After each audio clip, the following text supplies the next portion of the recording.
Hello friends, स्वागत है आपका अपने चैनल यूजीसी नेट हिंदी साहित्य में। हम इस चैनल के माध्यम से हिंदी साहित्य की प्रिपरेशन कर रहे हैं, जिसमें हम इकाई 2 पढ़ रहे हैं। इकाई 2 में भक्ति काल पढ़ रहे हैं। इससे पहले की जो वीडियो थी उसमें हमने जो संत काव्य, सूफी काव्य और राम काव्य पूरा पढ़ लिया है। अगर आपने इससे पहले की वीडियो नहीं देखी है तो आप देख सकते हैं। उसमें आपको संत काव्य, सूफी काव्य और राम काव्य और आदिकाल सब कुछ क्रम से और फुल कंटेंट के साथ मिलेगा, जो आपकी पेपर की तैयारी में बहुत हेल्प करेगा। अब हम पढ़ेंगे कृष्ण काव्य। राम भक्ति काव्य के बाद आता है कृष्ण काव्य। यह जो भक्ति काल है उसका अंतिम है कृष्ण काव्य। भक्ति काल को 4 भागों में बांटा गया था: संत काव्य, सूफी काव्य, राम काव्य और कृष्ण काव्य। तो वो तीनों हमारे पूरे हो चुके हैं और आज हम पढ़ेंगे कृष्ण काव्य। उसमें हम पढ़ेंगे कृष्ण काव्य की विशेषताएं और उनके जो कवि हैं और कवियों की रचनाएं, ये सब।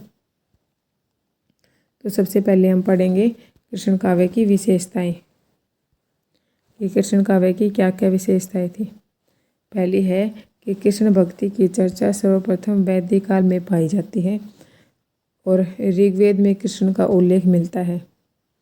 ऋग्वेद के प्रथम अध्याय के 8 और 10 मंडल में कृष्ण का उल्लेख मिलता है। सर्वप्रथम वैदिक काल में कृष्ण भक्ति है उसकी चर्चा मिलती है और जो ऋग्वेद में मिलती है। ऋग्वेद में कृष्ण का उल्लेख मिलता है और ऋग्वेद के जो प्रथम अध्याय है उसके 8 और 10 मंडल में इसका उल्लेख मिलता है। उसके बाद कहाँ मिलता है? होल कवि की रचना गाथा सप्तशती और अश्वघोष की रचना बुद्ध चरित में कृष्ण भक्ति का वर्णन मिलता है। और जो कृष्ण काव्य है उसका आधार ग्रंथ है श्रीमद् भागवत गीता। और जो कृष्ण काव्य है उसकी भाषा है ब्रज। और जो कृष्ण काव्य था उसकी अगली विशेषता है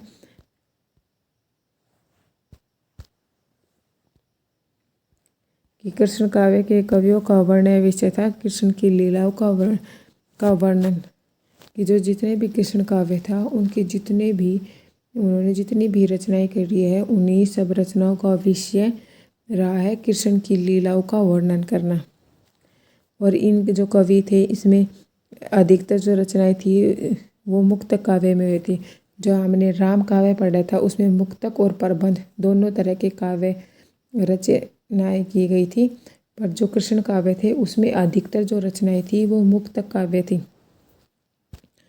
और जो कृष्ण काव्य थे उसकी जो भक्ति भावना थी वो थी साख्य और वात्सल्य माना गया है। अगली विशेषता है कि कृष्ण भक्ति काव्य आनंद और उल्लास का काव्य है। जो कृष्ण भक्ति काव्य है वो आनंद और उल्लास का काव्य है।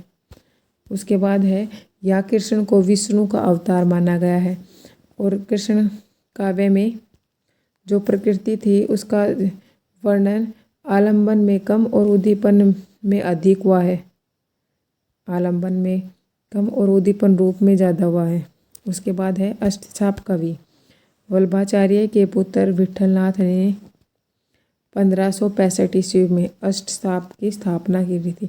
किसने की थी? विठलनाथ ने करी थी अष्टछाप की स्थापना। वल्लभाचार्य के पुत्र थे। कब करी थी?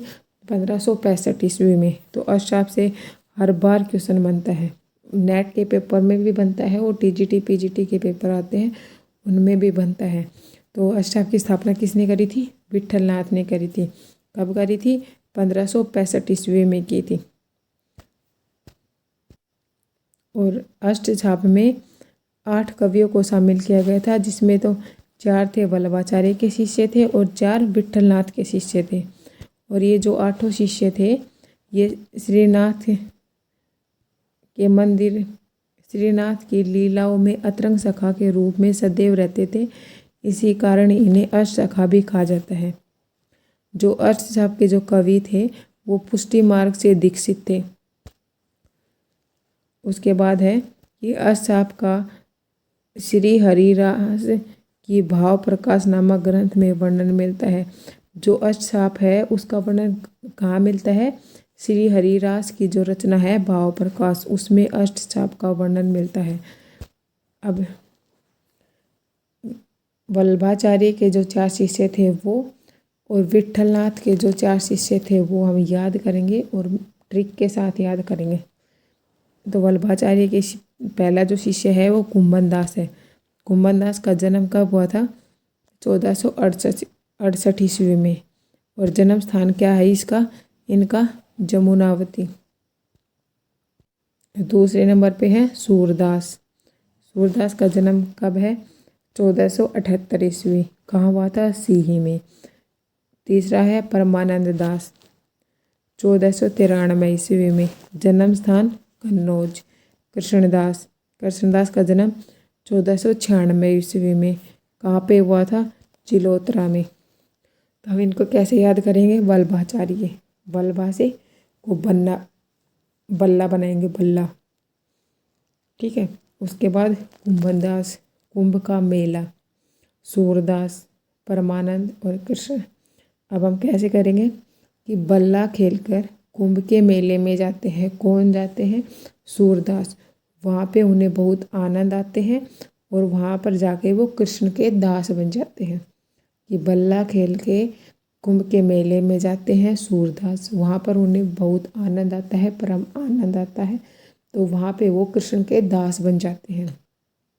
ठीक है, ये है वल्लभाचार्य के शिष्य। उसके बाद आते हैं विट्ठलनाथ के शिष्य। विट्ठलनाथ के शिष्य हैं गोविंद स्वामी, छीद स्वामी, चतुर्भुज स्वामी और नंददास। तो हमने वल्लभाचार्य के अगर शिष्य को आप याद कर लोगे तो इनको आप याद रह जाएंगे आपके। तो इनमें आते हैं गोविंद स्वामी। ठीक है, अब इनको हम कैसे याद करेंगे कि विट्ठलनाथ के शिष्य गोविंद क्रम से हम याद करेंगे कि जो गोविंद स्वामी है वो बहुत छेड़ करते हैं और चतुर, वो बहुत चतुर हैं। ये सब बातें कौन जानते हैं? नंददास को भी पता है कि जो गोविंद स्वामी है वो बहुत छेड़ करते हैं और बहुत चतुर है। ये बात नंददास को भी पता है। ये विट्ठलनाथ के शिष्य हैं। अब हम पढ़ेंगे ये जितने 8 कवि हमने पढ़े हैं इन सबको डिटेल में पढ़ेंगे।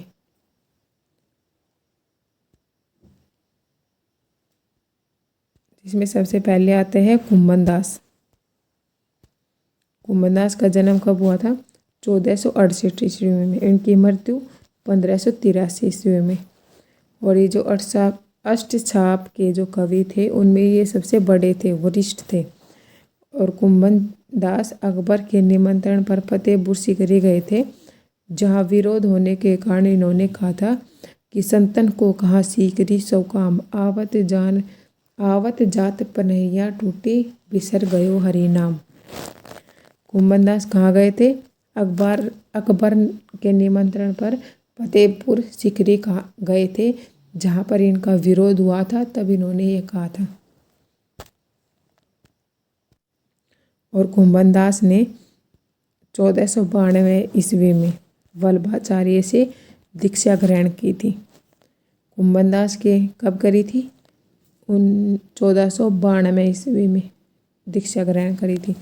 उसके बाद है कुंभन दास के 7 पुत्र थे, जिसमें सबसे छोटे पुत्र थे चतुर्भुज दास, जो विट्ठलनाथ का जो शिष्य है चतुर्भुज दास वो। ठीक है, और जो कुंभन दास थे वो अपने गुरु वल्लभाचार्य से 10 वर्ष बड़े थे। उसके बाद आते हैं सूरदास। कुंभन दास के बाद आते हैं सूरदास। सूरदास का जन्म कब हुआ था? 1478 ईस्वी में। मृत्यु 1583 ईस्वी में। इनका जन्म कब हुआ था? वैशाख शुक्ल पंचमी को मंगलवार के दिन इनका जन्म हुआ था। और इनका जन्म कब हुआ था? रोनकता में हुआ था, गौघाट इनका जन्म स्थान है। ये रोनकता गौघाट, ये जन्म स्थान किसने माना है? आचार्य शुक्ल ने, आचार्य प्रसाद द्विवेदी ने, श्याम सुंदर दास ने इनका गऊ घाट इनका जन्म स्थान माना है। और सी ही इनका जो जन्म स्थान है वो गणपति चंद्र गुप्त ने और डॉक्टर नगेंद्र ने माना है। नाभादास की रचना भक्तमाल, गोकुलनाथ कृत 84 वैष्णव की वार्ता और यदुनाथ की जो रचना है वल्लभ दिग्विजय में इनके बारे में चर्चा मिलती है। उन सभी रचनाओं में जो सूरदास के विषय में हमें जानकारी मिलती है। और सूरदास चंदर सरोवर के समीप पार मोले गांव में रहते थे, जहाँ 1583 ईस्वी में इनका देहांत हुआ। विठलनाथ ने इनकी मृत्यु पर कहा था, किसने कहा था?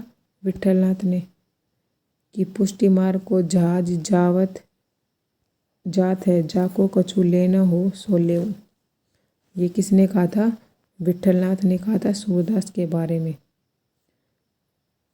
अगला है कि इनके विनय व दैन्य भाव के पदों को सुनकर वल्लभाचार्य ने इन्हें डांटते हुए कहा था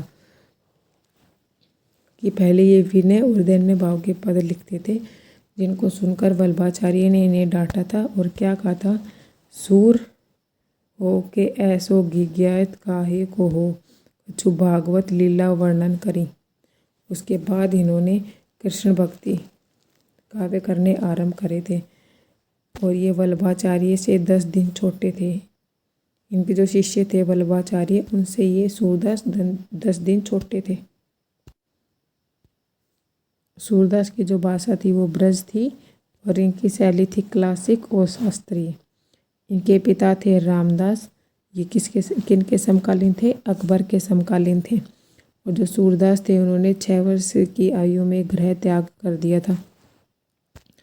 और सूरदास की जो कृष्ण थे वो लोक रंजनकारी थे, कि जो तुलसीदास के जो राम थे वो लोक मंगलकारी थे और इनके जो कृष्ण थे वो लोक रंजनकारी थे। ठीक है। और सूरदास के बारे में बहुत कवियों ने के कथन है, वो हम सब कथन अब पढ़ेंगे। जिसमें पहले हैं आचार्य शुक्ल के कथन, कि आचार्य शुक्ल ने सूरदास के बारे में क्या कहा है। पहला कथन है वात्सल्य रस का सम्राट। शुक्ल ने सूरदास को वात्सल्य रस का सम्राट कहा है। दूसरा इनका कथन है भ्रमर गीत सूर साहित्य का मुकुटवाणी है। यदि वात्सल्य और श्रृंगार के पदों को निकाल भी दिया जाए तो भी हिंदी साहित्य में सूर का नाम अमर रखने के लिए भ्रमर गीत ही काफ़ी है। अगला है कि वात्सल्य और श्रृंगार के क्षेत्रों का जितना उद्घाटन सूर ने अपनी बंद आँखों से किया है,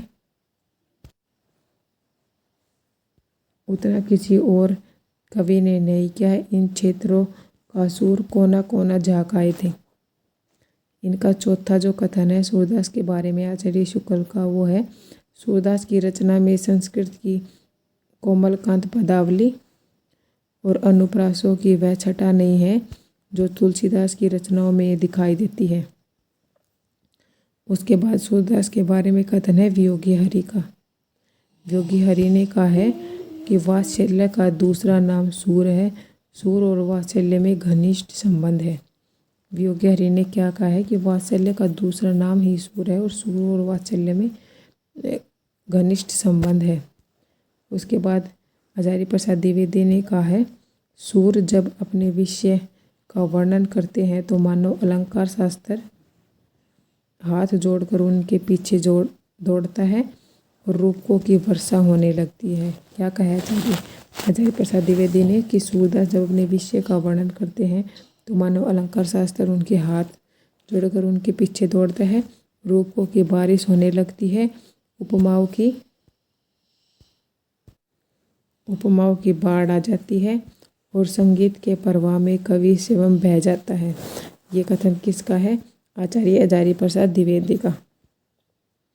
थैंक यू फॉर वॉचिंग।